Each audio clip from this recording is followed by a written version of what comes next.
Bueno, estamos acá con Jorgelina. Jorgelina, bienvenida de nuevo. Muchas gracias, gracias por invitarme. Te invitamos para hablar de fertilidad natural. Y antes que nada te voy a preguntar algo que decía el informe que me pareció, el enfoque integrador. ¿Por qué es un enfoque integrador? Justamente porque lo que buscamos es saber que como seres humanos, y si hay pareja como pareja, no somos solamente un sistema reproductor, ¿no? Un óvulo, un espermatozoide para tener un hijo, sino que hay sueños, miedos, esto que decían en el informe, estrés, emociones, y además todos los sistemas biológicos interconectados, ¿no? El inmunológico, el digestivo, el sistema endocrino, son sistemas de la fertilidad, desde la visión de la fertilidad natural. No solamente en la mujer el útero, las trompas y los ovarios, y en el hombre, ¿no? el esperma y la calidad, sino la integridad de la persona. Y también lo que es miedo, lo que es tabú, lo que es desconocido, buscamos integrarlo, traerlo. Hay en distintas ramas que usamos como herramientas, como la biodecodificación, las constelaciones familiares, que dicen todas más o menos lo mismo, que lo que se descarta o lo que se resiste persiste más, ¿no? Entonces buscamos traer a la luz también e integrar lo que no esté tan presente en una búsqueda de paternidad. Oh, eso es muy interesante, porque vos me hablaste de constelaciones familiares. Me suena como que tiene que ver los antepasados, las historias, algo así, ¿no? Sí, sí, eso lo revisamos mucho. ¿Cuál es la historia de cada uno, si es una pareja, en relación a ancestros, nacimientos, muertes al nacer? Por ahí se encuentran casos de mujeres o hombres abandonados al tener hijos, varios casos en el árbol, y eso se transmite como información en memoria celular, ¿no? Y bueno, a veces se encuentran ahí cuestiones interesantes, motivos, y en la propia gestación y el propio nacimiento también. Y de lo que me decías de charlar de la nutrición, también vamos a ese lugar con la nutrición, incluso. Pero en cuanto a esto, por ejemplo, me produjo interés esto. ¿Puede ser que una historia entonces mal cerrada o algo traumático del pasado, de algún antepasado cercanito, no tan cercanito, pueda llegar a afectar al que hoy quiere tener un hijo, ser papá, ser mamá, ¿no es cierto? Sí, totalmente, totalmente. Por ahí yo creo justamente como enfoque integrador es que somos un conjunto, ¿no? No podría llegar a decirte solamente con descubrir una historia oculta se resuelve todo mágicamente, sino que ayuda o bloquea. A mí en mi propia historia me pasó, por ejemplo, y después entonces lo estudié biodecodificación y estudiamos constelaciones también, y me hace mucho sentido siempre que lo pregunto y que me cuentan y que profundizamos un poquito más en la historia de cada uno, siempre encontramos alguna cosa, por lo menos, en relación a ancestros, padres, la propia gestación. Claro, porque es como una historia, es como la historia, lo que traes de bagaje, ¿no? Y que influye, porque uno es el bagaje que trae. Exacto. Entonces, para todo, para cómo trata a la gente, para cómo ve el mundo, lo aprendió a ver desde que era chiquito, y el que lo educó cuando uno era chiquito, lo educaron antes, o sea que va para atrás, ¿no? Sí, sí, tal cual. O por ejemplo, cuando vemos en árboles, yo como lo trabajo es que cada uno arme su árbol transgeneracional, investigue, que está buenísimo como trabajo propio de conocimiento. O sea, como un árbol genealógico. Como un árbol genealógico, sí. Pero bueno, profundizamos, le pedimos que profundice en esto que te decía, historias con nacimientos, con embarazos. Enfocado a la fertilidad. Enfocado para orientarnos a eso y no en toda la vida en general. Y a veces vemos, por ejemplo, árboles espejo del hombre con la mujer, ¿no? Como si uno fuera un libro, si lo junta, que como lo que abre, les pasaba decís, lo mismo. Claro, que hay similitudes. Y a veces hay generaciones, por ejemplo, de muchos hijos, y la siguiente, nada, o 1 o 2 hijos. Entonces, bueno, empezamos a investigar ahí qué pasó en esa generación de hijos que después no quisieron ser padres, qué información tuvieron. Bueno, súper interesante. Muy interesante. Porque mira, porque por eso siempre decimos que acá la charla fluye para donde quiere la charla. Sí. Porque hoy vamos a hablar enseguida de nutrición, pero salió esto que me parece súper interesante, porque es cierto. O sea, si uno nació... Se me ocurre ahora, es una pregunta. Si uno nació de un nacimiento traumático, Sí. a lo mejor, o hubo, no sé, mucho dolor, o un abandono, eso queda, o sea, es un rastro, ¿no? Sí, sobre todo que queda muy inconsciente, porque en ese momento, te cuento mi caso si querés cortito. Sí, dale, sí. Cuando mi mamá me estaba gestando a mí, en el más o menos 8º mes de embarazo, falleció su madre, con cual tenía un vínculo muy importante, ¿no? Y ella, cuando yo le pregunté en función a esto, a mi infertilidad, y empecé a investigar, le digo, bueno, ¿y cómo fue eso para vos? ¿Cómo lo transitaste? Y me dijo, no, yo no fui al velorio, no hice el duelo para no afectarte, para no hacerte mal. Y yo ahí, que ya tenía algunas herramientas, entendí que ella con mucho amor había hecho algo que, al contrario, había por ahí sido malo para mí, porque yo tuve que hacer ese duelo, que ella no pudo hacer. No lo cerró en su momento, lo tuviste que hacer vos. Sí, de hecho tuve una enfermedad digestiva a los primeros meses de nacida, a los 8 meses de nacida, que estuve al borde de la muerte, y yo ahora lo relato como, o lo siento, como que tuvo que ver con el duelo de la muerte de mi abuela materna, con digerir esa situación que mi madre había evitado digerir para no afectarme. Porque, a ver, vamos a, digamos, a simplificarlo un poco. Sí. Es así, ¿viste? Cuando decimos que el bebé en la panza siente la voz del papá, o si la mamá se pone nerviosa, o si hay problemas en el ambiente. Y bueno, vos estabas ahí en la panza de tu mami y vos sentiste todo ese dolor que ella de alguna manera quiso procesarlo, pero como pudo, ¿no? Sí, tal pero cual. Como pudo y vos lo sentiste. Sobre todo esto, cuando no se hace un proceso de exteriorizar, de permitirse sentir en la mamá. Lo mismo pasa, vos me contaste que vino gente a hablar de crianza y dulas, en los primeros momentos de la crianza, ¿no? Se dice que los bebés están en el campo emocional de la madre. Sí. Entonces viven lo mismo. Bueno, en la panza es igual, ¿no? No es que sentimos al nacer y antes no sentimos. Las estructuras arcaicas, primitivas, cerebrales ya se van construyendo en la gestación. Entonces se guardan como memorias y no sabes para dónde van. Claro. ¿No? Y las tenemos. Por eso también ahora viene la otra pregunta que te decía antes de empezar. Uno, para ser fértil, digamos que se va preparando desde antes de decidir quiero tener un hijo o no. O sea, todas estas cosas irresueltas o un mal cuidado del organismo o lo que sea, pero no es en el momento que decidís tener un hijo que te tenés que acordar, sino que, ¿no? Eso sería, sí, lo ideal. O sí, me encantaría que hubiese una universidad con una carrera para ser mamá y papá y empezar a hablar todas. No hay. En general estamos habituados, por lo menos en el mundo occidental, a decidir, incluso hasta a veces cuando yo pregunto, en las entrevistas pregunto desde cuándo surgió el deseo, ¿no? Desde qué están haciendo en el momento, claro, ¿no? Claro.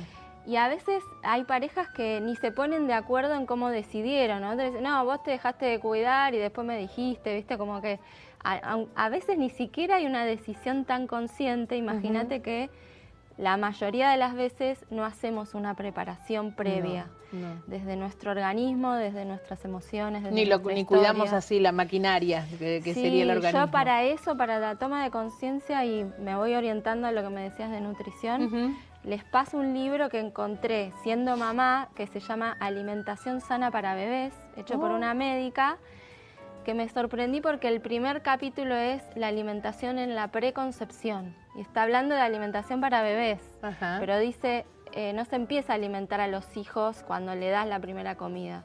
Se empieza desde preparar el cuerpo como si fuese la tierra fértil que se va abonando y que se va preparando para que luego habite y crezca ese bebé. Claro. No es lo mismo. No es lo mismo. ¿Sabes qué me hace acordar lo que hablamos con Liliana, que es psicoterapeuta en vínculos, ¿no es cierto? Que hablamos con ella de crianza y ella también es dula. Y entonces hablábamos de que también los vínculos con los hijos no empiezan cuando nació y lloró por primera vez o cuando está en la panza, sino que es como desde antes, ¿no es cierto? Como desde antes que tenemos que cuidar nuestra vida, nuestros sentimientos, estar bien con nosotros mismos para poder iniciar un proceso así de querer ser papá, de querer ser mamá.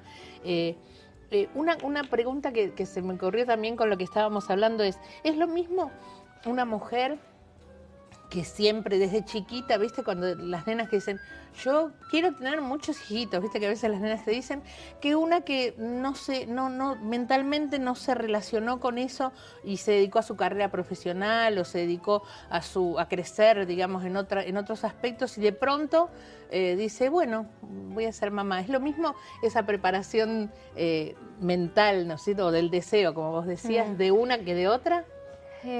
Mira, depende del recorrido de cada una, pero sí hoy veo esos dos grandes paradigmas, ¿no? Y sobre todo en la generación mía, ¿no? Relacionada alrededor de los 40, la generación X, creo que en la mayoría de los casos venimos de mamás que se dedicaron a ser mamás, amas de casa y que nos vinieron hablando desde chiquitas, sé profesional, sé independiente, no dependas del hombre, no te quedes.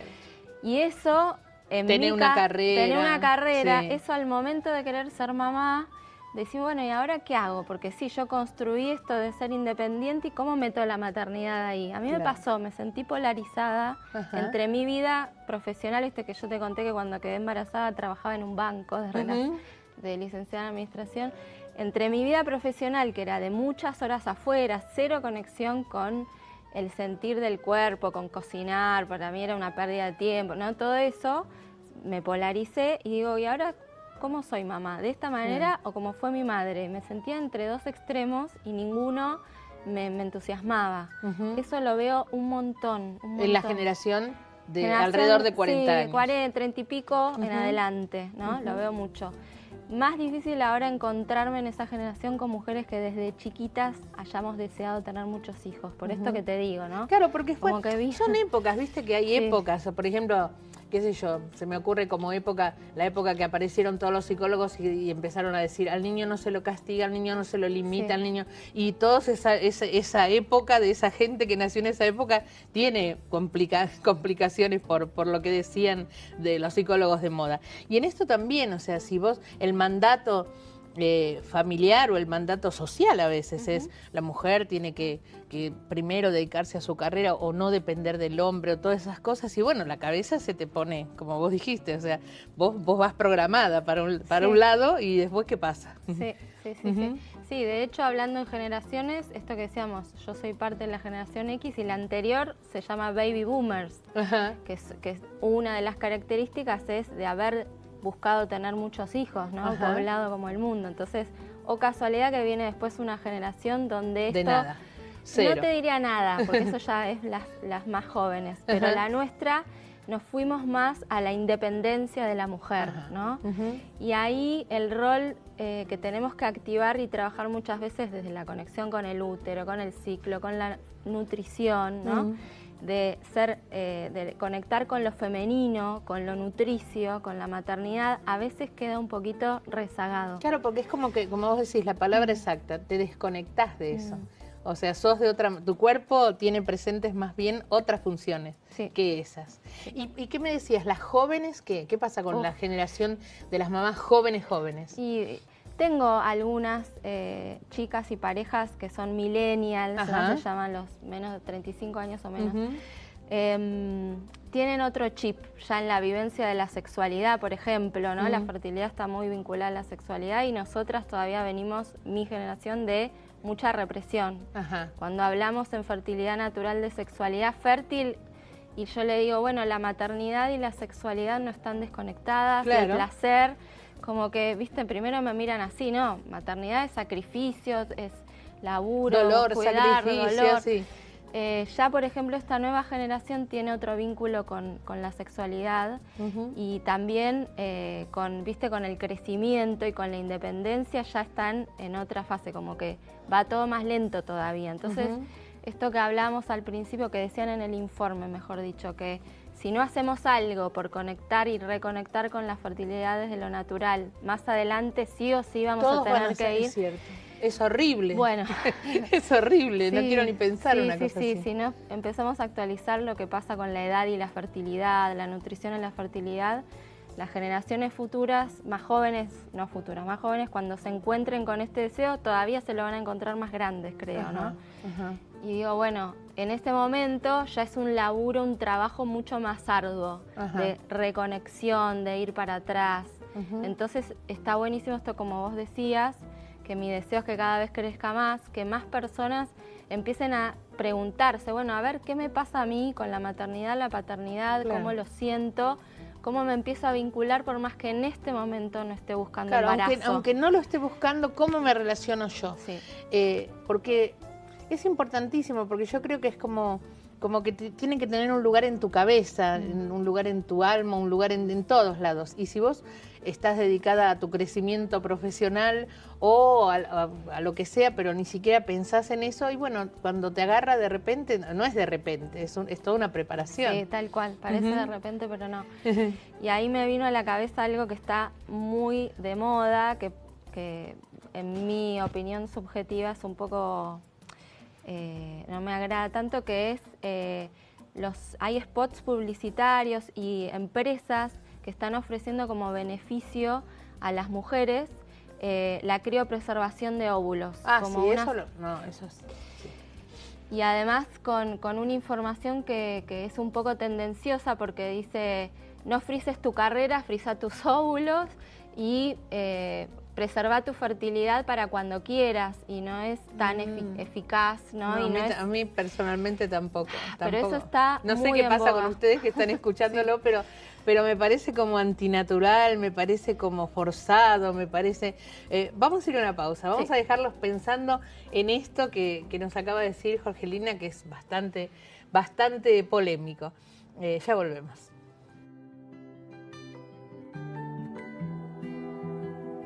Well, you only need the light when it's burning low. Only miss. Nos fuimos con uno que te dejamos así reflexionando. Esto de congelar, ¿no es cierto?, los óvulos. A mí me parece también antinatural, raro, extraño, que no se conecta con el ser humano como debería, ¿no? Pero es mi opinión, no sé cuál es la tuya. ¿Cuál es la tuya? Yo te soy sincera, digamos, para mi vida personal probé las técnicas de reproducción asistida y preferí que no era mi camino, pero no lo juzgo, claro, digamos, no. El que lo decide, lo respeto. Lo que sí me parece que no está bueno es que se ofrece como que se puede preservar la fertilidad de la mujer in eternum hasta que uno quiera, entonces hace cualquier cosa durante los años que quieras, total ten los óvulos congelados. Ahí es donde no me copa, por esto que hablábamos. Mi proyecto ahora se llama Fertilidad Consciente, entonces la búsqueda es no de llegar a quedar embarazados a cualquier costo y de cualquier manera, sino de que sea un deseo, de elegir el camino, ¿no? Entonces, si vamos a esa opción, quiere decir que en el medio nos dedicamos totalmente a otra cosa, ¿no? No nos ocupamos de conectarnos con el deseo, con el miedo, con la historia, con el cuerpo. Claro, con conocernos además, y entonces, ¿qué le vamos a querer ofrecer a un hijo que llega? Eso por un lado. Y por otro lado, que la eficacia de eso es muy baja, ¿no? Entonces, creer que se puede en cualquier momento descongelar el óvulo y ahí vas a tener un hijo, hay una distancia muy grande. Y eso me da un poco de cosa. Sí, a mí me da cosita, me suena raro, suena raro. Pero bueno, cerramos, digamos, este tema, pero claro, sin juzgar, por supuesto, a nadie, como dijo Jorgelina, cada uno elige el camino que elige. El tuyo, contame un poquito para los que no lo escucharon, ¿cómo hiciste esto? ¿Cómo te empezaste a dedicar a esto de la fertilidad natural? ¿Qué te pasó a vos en tu momento? Sí. Me pasó que en el momento que decidimos con mi pareja buscar un hijo, primero dejé de ciclar, de tener ciclo, de tener menstruación, y entonces dije, bueno, me empecé a poner ansiosa enojada, O sea, cuando frustrada. decidiste, Sí, ¡oh! pasa un montón. Yo tengo un ciclo sensible, ¿no? Mm. Y hay otras mujeres que también les pasa, ¿no? Y me llevó un tiempo decir, bueno, a ver, ¿qué me estaría queriendo decir el cuerpo en relación a que si no menstruo o no ovulo, no voy a quedar embarazada Claro. naturalmente? Bloqueó mi cuerpo la función de la Mirá reproducción. vos. Pero por 3 años, donde hice tratamientos de medicina de reproducción en distintos lugares, hice una búsqueda bastante desesperada, corriendo, porque... Es que a uno le pasa eso, se empieza a poner ansioso y es como Sí. que se retroalimenta, ¿no? Sí, sí, se te retroalimenta y cada vez sentís menos y conectás menos, ¿no? Entonces, bueno, corriendo fui de un lado para el otro, hice todo lo que me decían, como de tomar medicación y sin buscar explicaciones en mí de lo que me estaba pasando. Y en un momento, después de un tratamiento, donde atravesé frustración, enojo conmigo misma, pensaba que estaba mal mi cuerpo, que no funcionaba. Claro, además eso pasa, ¿no? Que uno se siente como que no sirve, que algo Sí. pasa, que es muy fea la Sí, sensación. hay una creencia de que tenemos que ser madres y padres en cualquier momento cuando lo decidamos mentalmente, Ujú. desoyendo lo que el cuerpo nos pueda estar no es diciendo. así. O sea, a mí no, han venido casos de parejas que me han dicho, bueno, pero sí, estuvimos buscando, ¿cuánto tiempo? 3 años. ¿Qué pasó en esos 3 años? Bueno, primero se murió mi mamá, después él estaba con depresión. Digo, bueno, en esa circunstancia, haberse Claro. quedado embarazados y tener un hijo no es saludable, no es de un ser humano y de un organismo sano. Ujú. Es saludable que se desactive la función de la reproducción porque la demanda energética, física, mental y de todo tipo es tanta al criar, al gestar y al criar, que está bueno hay que dedicarse pase, a ¿no? eso. Claro, que si uno está como sobreviviendo, está bien que el cuerpo desactive ciertas funciones, y Ajá. una es la reproducción.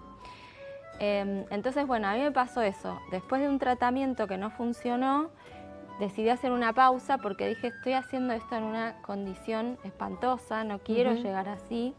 Y empecé a investigar, dije, bueno, a ver qué encuentro de otro tipo de información. Empecé a investigar en todos lados. Me apareció mucho en España, hay mucha investigación, alguna cosa sobre yoga para la fertilidad que empecé a hacer en Inglaterra.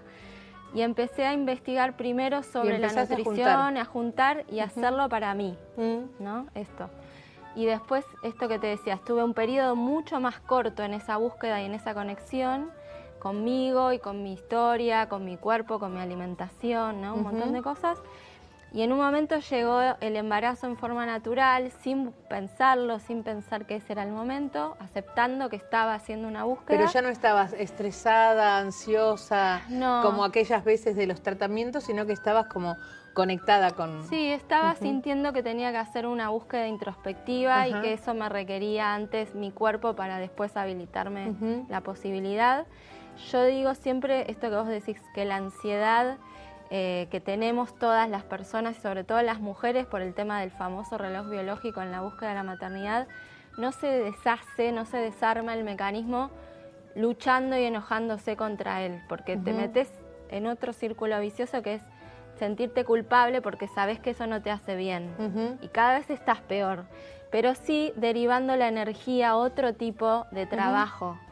Eso pude hacer yo y eso es lo que propongo, ¿no? Empezar a revisar, bueno, a ver cómo me estoy alimentando, qué cambio deseo hacer, qué cambio puedo hacer en pos de estar más viva, de sentirme más conectada. Bueno, me parece maravilloso. ¿Sabés que tenemos unas preguntas? Unas preguntas que nos mandaron para hacerte. Yo te la leo y a ver si podemos contestarles a estas preguntas. Pamela de Caballito pregunta, dice, hace 2 años me casé y no podemos quedar embarazados.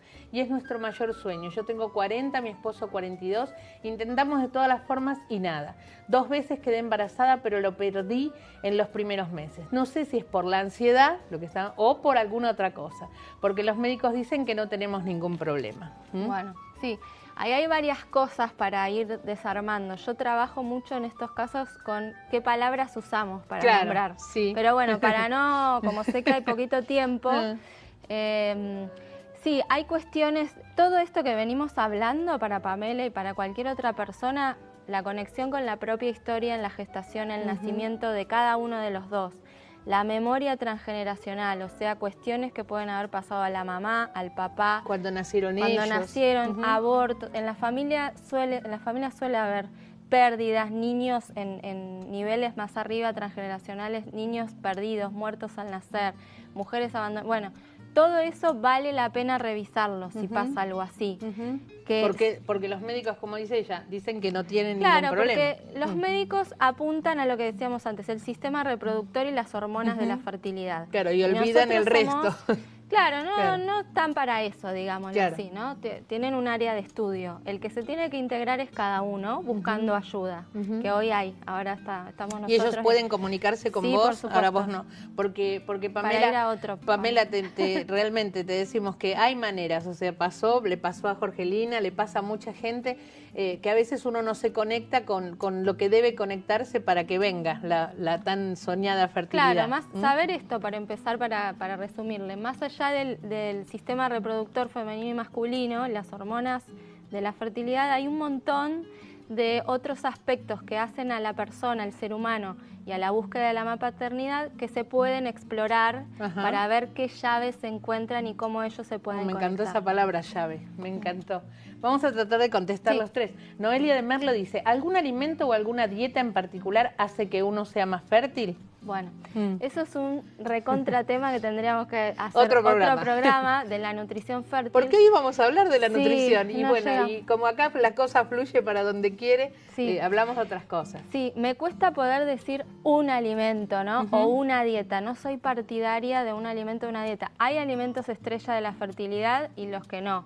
Lo que le puedo decir así como concepto básico, que nutrición fértil llamamos a aquello que la naturaleza nos da en la forma en que nos da. ¿Por qué? Porque eso es alimento vivo. Claro. Conectar con los alimentos lo más posible en el estado natural, y eso significa lo menos procesados e industrializados Bueno, posible. me acuerdo de Aluen, que vino que es nutricionista, que vino a nuestro programa, cocinera también natural, que ella decía que hay alimentos y productos. Ajá. Entonces hay que consumir alimentos, ¿no? Consumir alimentos. Los productos serían esos que tienen 800 cosas en las... Vos mirás la etiqueta y tienen más productos, cosas químicas que el alimento en sí. Bueno, y vamos a ver, María Victoria de Almagro dice, ¿hasta qué edad una mujer es fértil y puede quedar embarazada? Uy, qué pregunta. Sí, también, pregunta muy amplia. Bueno, yo veo la fertilidad no como sinónimo de quedar embarazado. O sea, ¿hasta qué edad podés ser fértil una mujer, un hombre? Por siempre, ¿no? Por siempre se puede ser fértil. Y eso es fundamental, conectar con la fertilidad más allá de no estar embarazados, ¿no? Me parece No maravilloso. es solo Eso me estar parece muy fuerte, ese concepto, claro. Bueno. Aunque no tengas, porque pues le da que dicen, no sé, después los 40 y pico, pero vos después seguís siendo fértil. Claro, yo ahora en este momento no estoy buscando quedar embarazada, pero sí busco ser fértil y me siento así. Y lo que siento en aquello de mi vida que siento que no es fértil, busco dejarlo, soltarlo y buscar la fertilidad. Entonces, como la pregunta es ¿hasta qué edad una mujer es fértil? Te digo siempre, que te conectes con la vida, tengas proyectos. ¿Hasta qué edad podés quedar embarazada? Es otra cosa y tiene que ver con la edad biológica, prefiero decir yo, que la edad cronológica, ¿no? Según la medicina de la reproducción, a los 40 casi estamos en el horno. Creo que hay un 3%, según esas estadísticas, de probabilidad de ser madre en forma natural. De probabilidades, ¿no? Sí, O sea, es todo probabilístico porque es un estudio estadístico de una muestra, según la información que tengo yo, es de hace muchos años. sí, sí. Hoy en día hay estudios más pequeños donde, y la realidad, yo lo veo, es mi caso y un montón de amigas. Hay mamás mucho más grandes ahora. Claro, porque la vida es diferente. Entonces, antes tenían hijos desde los 15, donde se hicieron esos estudios, a los 40 se están por morir, casi, ¿no? Claro. Eran abuelas. Ahora, a los 40, recién estamos conectando con la fertilidad. Entonces, sí tenemos menos reserva ovárica, eso es así, desde que estamos en la panza de la mamá tenemos nuestra reserva ovárica inmadura, se van degradando, se van ovulando y vamos teniendo menos, porque no sería sabio de la naturaleza, como decís vos, que podamos tener hijos a los 60, 70, porque no Claro, los podemos después- acompañar. Eso. Pero sí podemos ser madres mientras tengamos ciclo activo, ciclo femenino activo. Eso quiere decir que hay hormonas de la fertilidad produciéndose, que hay un endometrio, ¿no?, que se está preparando. O sea, como posibilidad, el cuerpo en la mujer nos dice que podemos gestar mientras tengamos ciclo saludable. Claro, o sea Así que hay. mientras tengamos ciclo podemos. Sí. Y es cierto, es una gran verdad eso que vos decís, ¿no? Cuando la mamá es más grande, la relación que se da después con el chico es diferente, porque no es lo mismo correr por el parque o por la plaza cuando tenés 20 y pico de años y tenés un nene que cuando tenés 40 y pico y tenés que seguirle el ritmo, ¿no? O sea, a pesar de que ahora las mujeres de 40 igual son jóvenes, pero es así, se viven, o por ejemplo, esa famosa idea, ¿no?, de crecer juntos cuando sos madre muy joven, ¿no? También. Pero bueno, todas las experiencias son hermosas, ¿o no? Sí, exacto. Bueno, mi madre fue madre a los 20 y a los 40 conmigo. Yo soy la última hija. Son dos experiencias diferentes. Pero yo me siento mucho más, eso que decías de correr, yo me siento mucho más vital ahora, que hice todo este camino, que a los 20 y pico, te lo puedo garantizar. Porque además uno valora más, es como vos decís, conecta más con las cosas que lo hacen sentir vivo, sentir ágil, sentir fértil. Sí, antes hubiera estado mucho más apurada, ¿no? Un montón de cosas. Sí me duelen las rodillas, bueno, eso sí. Pero el alma y la cabeza. Sí. Bueno, te agradecemos muchísimo, muchísimo, Jorgelina. Vos viste lo que nos pasó. Íbamos a hablar de nutrición, en realidad íbamos a hablar de nutrición en la fertilidad, que lo dejamos para la próxima vez que tengas ganas de venir. Las puertas están abiertas, la mesa te está esperando, la mesa de hoy en adelante. Porque bueno, surgieron esas cosas tan interesantes que hablamos que a mí me parece, no sé a ustedes, pero a mí me parece tan profundo, ¿no?, lo que hablamos, porque son reflexiones que hay que hacer. Y esto de ver para atrás, ¿no?, de ver qué pasó con los nacimientos en nuestra familia, que muchas veces lo olvidamos. ¿Qué significa la fertilidad, ¿no?, en nuestra familia? ¿Cómo vivieron los nacimientos nuestros ancestros? Lo dejo como un descubrimiento hermoso que nos propusiste. Y bueno, todos los que quieran conectarse con ella, pasá tus redes. Bueno, en Instagram y en Facebook, Nidra Mater, y la página es www.nidramater.com.ar. Está nueva, está linda, así que mírenla. Bueno, gracias otra vez, Jorgelina. Nidra Mater, acordate. Y acordate de esto, sea la edad que sea, cuando siempre tenés que sentirte, como dijo Jorgelina, fértil. O sea, y empezar a sentirte fértil antes de decir voy a tener un hijo. Saber, o sea, conectarte con eso, conectarte con esa parte de tu vida, con esa parte de tu cuerpo, de tu mente, de tu alma. Porque cuando viene el deseo de tener un hijo, si estuviste conectado toda la vida, va a fluir mucho más naturalmente. En De Hoy en Adelante siempre proponemos esto. Las nuevas culturas, como solemos llamarlo acá, son nuevos enfoques, en vez de pensar en la fertilidad asistida, en las cosas antinaturales, que también es libre quien quiera hacerlo, que lo piense y que acuda a esas soluciones, pensar en esto, en la fertilidad natural, y a veces en por qué no se da, porque quizá nos desconectamos de lo que teníamos que estar conectados, que es tan maravilloso. Como me dijo Jorgelina, que yo siempre digo, os lo vuelvo a decir, la naturaleza es tan sabia y nos dotó de un equipamiento tan maravilloso que es este cuerpo, nuestra mente, nuestros pensamientos, nuestra alma, nuestros deseos, todo eso que tenemos, ponerlo en funcionamiento para el bien, para la vida. Y que es otra cosa sino vida, tener un hijo, gestar un hijo, desear un hijo. Nos vamos, chao.